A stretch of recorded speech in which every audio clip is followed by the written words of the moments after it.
Assalamualaikum warahmatullahi wabarakatuh. Baiklah, kembali lagi dengan saya Maikoneh Viviandani dengan mata kuliah Administrasi dan Supervisi Pendidikan. Baiklah, pada kesempatan kali ini saya akan memberikan analisis perkuliahan dengan materi administrasi keuangan. Di dalam dunia pendidikan mungkin menjadi salah satu alasan paling kuat kenapa sih namanya uang itu harus diadministrasi. Sedemikian rupa harus dikelola karena kemungkinan besar peluang bagi seseorang atau kelompok tertentu untuk bermain dengan anggaran itu, sehingga yang seharusnya anggaran pendidikan bisa dimanfaatkan untuk kepentingan proses perbaikan kualitas proses pendukung sehingga mencapai tujuan pendidikan menjadi lebih baik atau lebih mudah untuk dicapai. Tapi karena oknum-oknum tadi semuanya menjadi sangat sulit untuk dicapai. Tapi yang namanya manusia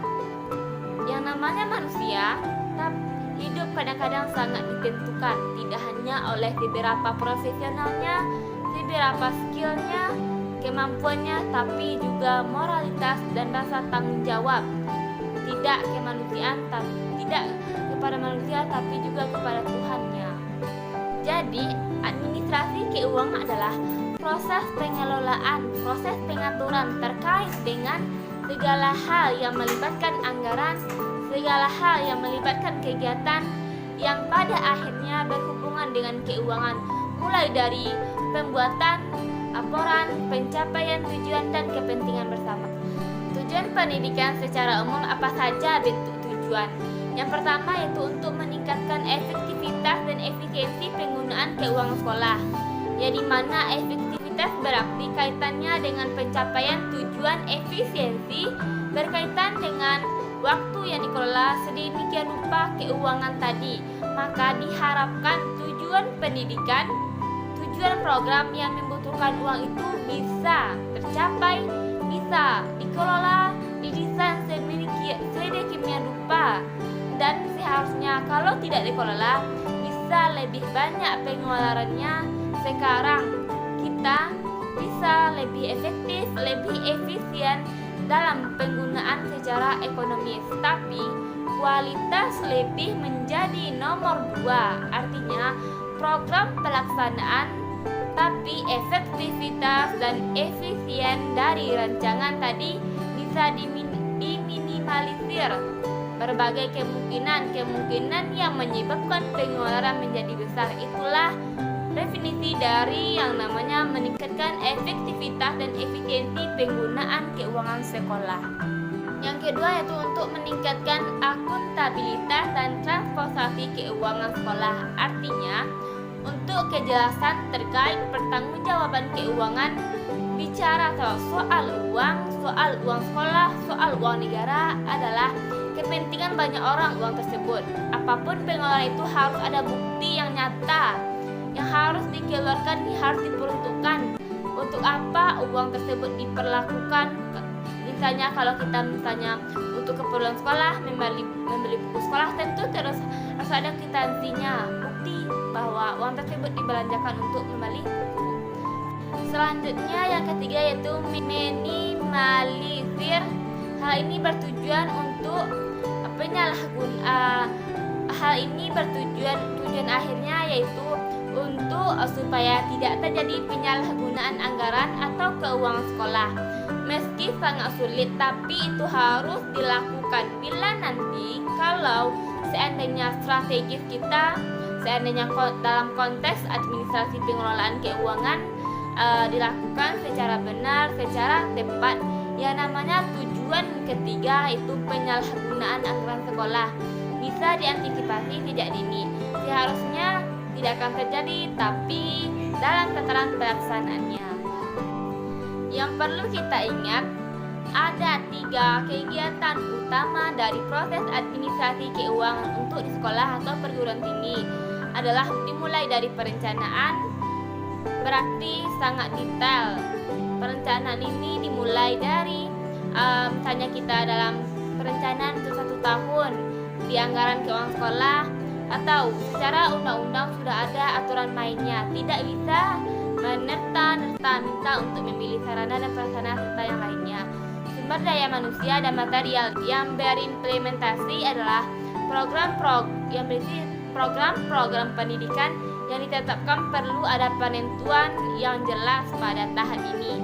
Mesti ada gambaran juga akurat mengenai apa, mulai dari apa, jumlah pegawai dan jumlah staf, serta kemampuan yang mereka harus. Ada kejelasan tentang gedung, fasilitas fisik yang dimiliki, harus ada perlengkapan, pembekalan, pelayanan, bantuan operasi dan pemeliharaan, termasuk pelayanan administrasi, dan terakhir pembuatan perkiraan anggaran dengan jeli dan teliti seharusnya, dan semuanya harus diakumulasikan dengan baik.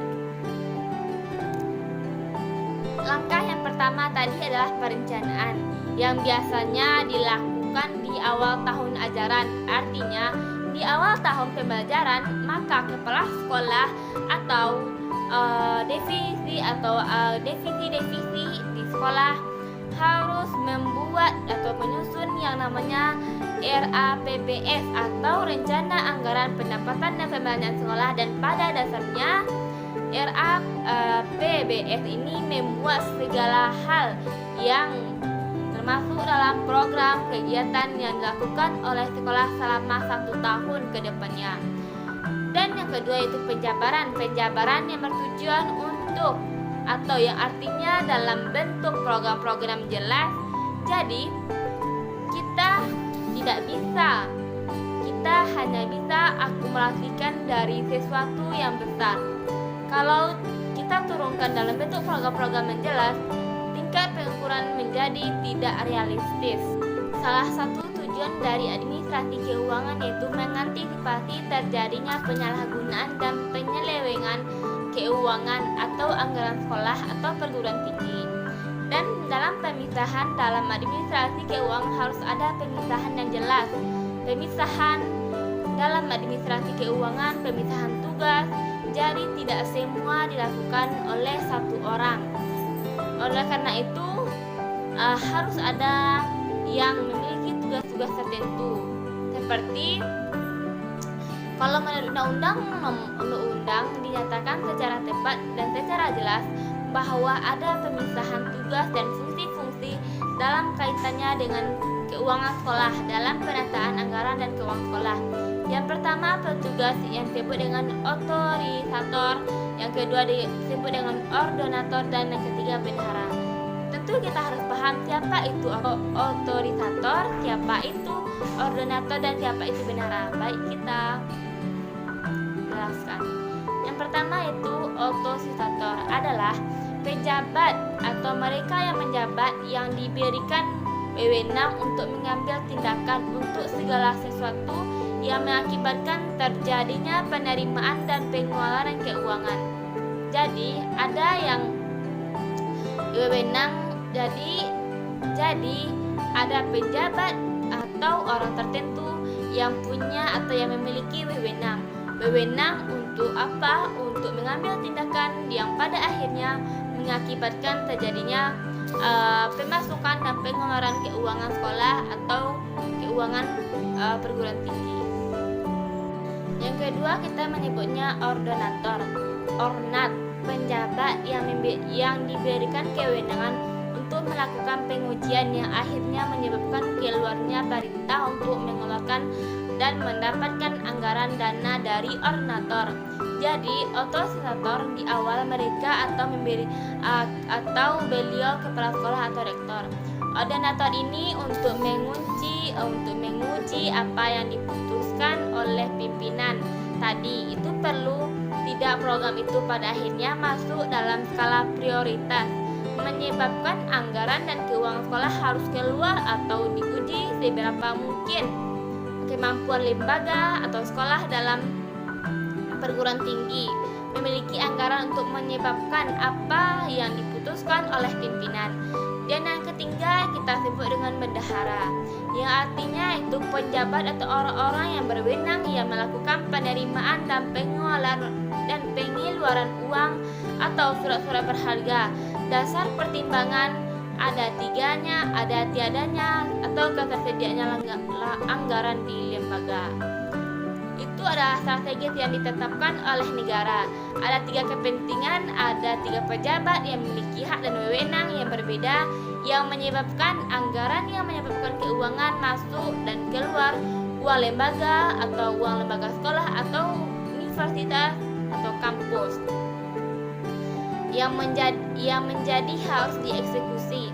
Sehingga sebenarnya kalau ini rentatannya bisa perkecil kemungkinan terburuk penyelewengan anggaran keuangan sekolah atau perguruan tinggi.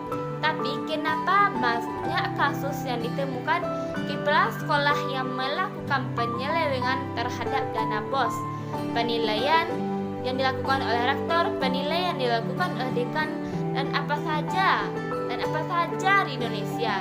Apa sebenarnya? Karena ada yang 3 ini berada dalam satu konsep yang sama, sudah dipisahkan pun, tapi mereka adalah satu warna, orang-orang yang berbeda di satu kumpulan. Banyak kita temukan orang-orang seperti ini, tapi bukan satu hal yang mustahil. Jadi berbahagialah sekolah-sekolah atau perguruan tinggi yang terlibat dalam wewenang pengambilan kebijakan yang menyebabkan keluar dan masuknya anggaran dan keuangan sekolah atau lembaga ternyata adalah orang-orang yang berpotensi, orang-orang yang idealisme yang sangat luar biasa. Bagaimana mengantisipasi hal itu? Terkait dengan bendahara yang memegang pembukuan harus dipisah lagi dia pegang uang. Dia bendahara haruslah berpegang pada buku, haruslah berbeda sehingga nanti bisa dikalkulasikan berdasarkan report dan laporan dari pemegang laporan tidak sama, maka itu bisa diambil dengan baik. Setelah penggunaan keuangan sekolah, penggunaan keuangan lembaga, sekecil apapun itu bisa kita cari dengan adanya bukti-bukti dan dokumen yang patut dipertanggungjawabkan. Bagian yang ketiga yang tadi kita bahas tentang perencanaan dan pelaksanaan.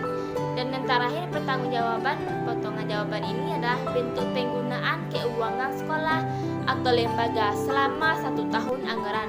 Sifatnya adalah 1 tahun ya untuk dipertanggungjawabkan. Karena siapa oleh pemimpin tertinggi. Misalnya kalau di kampus pimpinan tertinggi yaitu tentu rektor. Kalau di sekolah tentu pimpinan tertingginya itu kepala sekolah.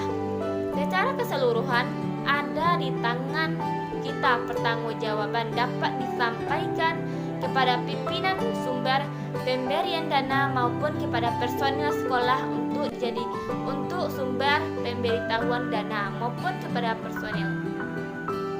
Misalnya, kalau dapat kita ketahui bahwa secara bersama proses pertanggungjawaban keuangan di pihak sekolah yaitu dengan membuat SPJ per bulan, 3 per bulan, pengeluaran keuangan, pengeluaran dana dan barang-barang yang dibeli oleh sekolah setiap 3 bulan dan ditandatangani oleh kepala sekolah bendahara. Dan untuk saat ini harus ada kerjasama bahwa itu dibubuhi tanda tangan dari komite sekolah. Komite sekolah juga memiliki peran yang sangat penting bagi sekolah. Jadi proses pengawasan uang sekolah yaitu kegiatan yang bertujuan untuk mengurangi, mengantisipasi, menghindari masalah-masalah yang berhubungan dengan penyalahgunaan wewenang. Tadi penyalahgunaan wewenang atau penyelenggaraan terhadap keuangan dan anggaran sekolah atau lembaga pengawasan yang melekat juga dengan istilah. Kita mengenal pengawasan istilah-istilah. Pengawasan melekat yaitu pengawasan yang dilakukan oleh Dinas Pendidikan Kabupaten Kota kepada sekolah. Pengawasan fungsional yaitu pengawasan yang dilakukan oleh Badan Pengawasan Keuangan dan Pembangunan atau Inspektorat Jenderal, Depdiknas, dan pengawasan pemeriksaan keuangan dan Badan Pemeriksaan Keuangan atau BPK. Dan juga pengawasan masyarakat banyak juga melakukan pengawasan, tapi kenapa selalu ada yang lewat dan kita pahami. Tapi itu terjadi lagi dan lagi, baik personal model kita, dan kenapa ini menjadi penting buat kita para mahasiswa calon calon bangsa, calon harapan bangsa, mengambil kebijakan ini, kemudian atau di kedepan hari kemudian kita akan ada di posisi ini nantinya. Untuk itu menjadi PR yang sangat terbesar, yang sangat besar bagi kita, harus melakukan berdasarkan aktivitas keuangan bulanan, triwulan atau semester. Dan ketidakjelasan laporan nantinya akan menambah anggapan negatif terhadap sekolah, terhadap pimpinan, terhadap kepala sekolah, dan kepada orang-orang yang berkepentingan itu, bahwa telah terjadi penyalahgunaan dan penyelewengan keuangan sekolah lainnya yang harus diantisipasi mudah supaya tidak terjadi. Sekian video analisis perkuliahan kita mengenai administrasi keuangan. Saya Maikunah Sufiandani, mohon maaf jika ada kesalahan. Terima kasih. Wassalamualaikum warahmatullahi wabarakatuh.